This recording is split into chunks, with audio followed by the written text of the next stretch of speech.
I want to make some comments on your rich conversation about Cubism, and I want to start with Tyler and my little pink pen here, who makes offers a very wonderful way of thinking, a model for how to think about Cubist art as a step away from depiction and towards interpretation.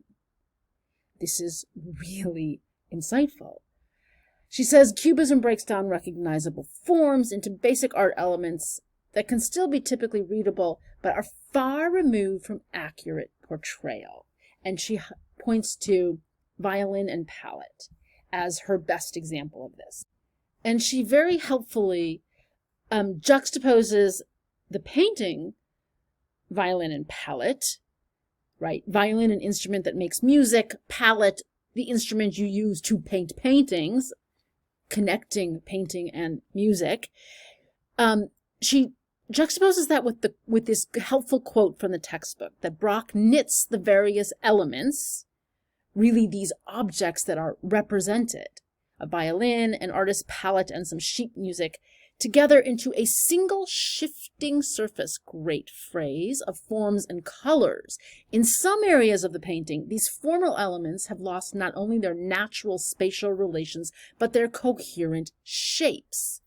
And you can see that. You can see exactly how there are these breakdowns of clarity, where a plane cut into the space meets another plane, and you're not sure where one thing starts and the other thing stops, and you're not exactly sure which is an object and which is a ground. And this is critical to what Tyler is saying to support her point about a shift from depiction to interpretation. Here's another painter, not that much earlier than Brock, William Harnett, an Irish-American painter, and you'll see if you look this up, known for trompe-l'oeil, fool the eye, meaning his specialty was still life painting that was amazingly, impeccably, magically illusionistic. And so you can see that the repertoire of objects he used was exactly like that used by Brock and Picasso, because these kind of still lifes paintings were a genre. And when you use Cameron's term depiction, you can see that Harnett sees his task as being to depict with great exactitude the actual appearance of the violin, the actual appearance of the wood on which these hinges, the wood door on which the hinges are placed, the violin bow, and to do it with a marvelous sense of clarity about exact spatial relations. So that you could almost measure, if you had a measuring stick, how far back the sheet music is from the violin itself.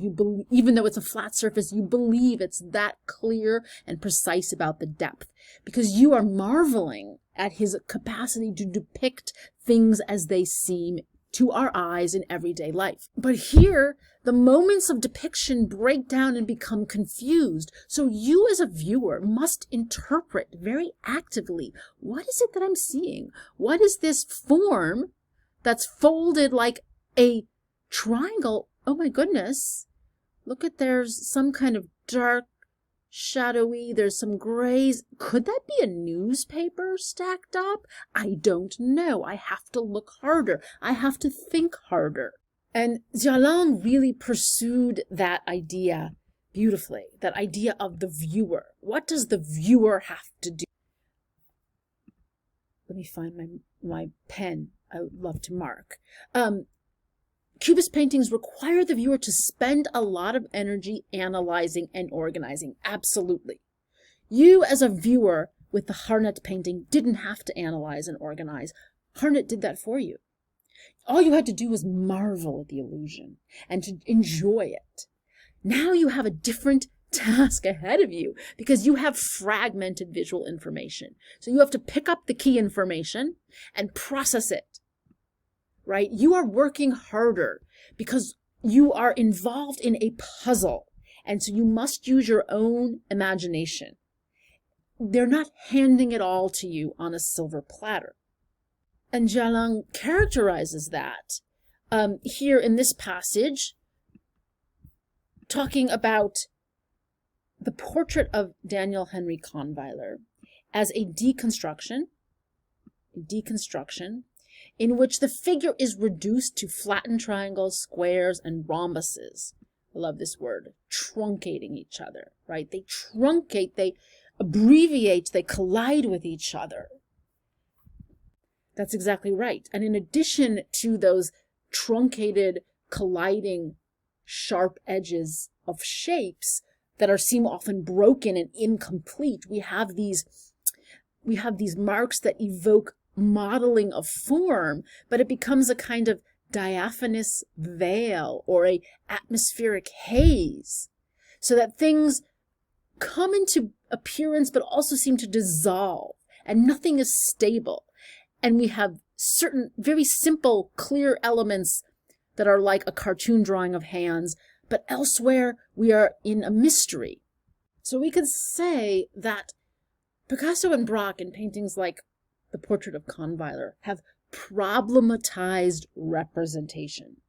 We see that they are representing something, but they have problematized. That means they have made that process of representation into something that is strange, unclear to us, and that we must work to figure out. Problematized is an important word in critical inquiry.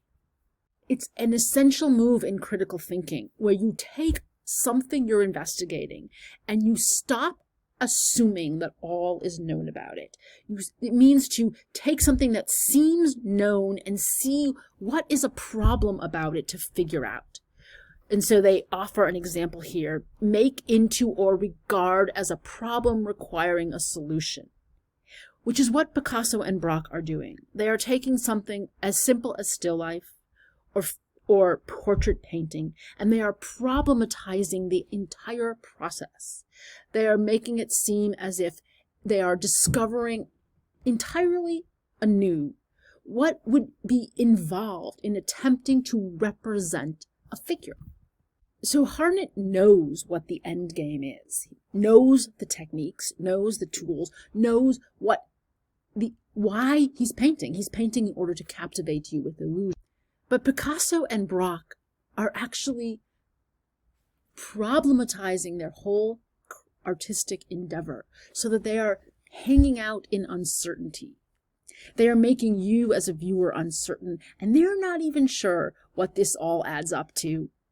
But uncertainty is a powerful place for discovery, right? That's why we work in academia at problematizing the things that we want to understand, because that's how we approach them, as if we don't even know what they are, so that we can figure them out.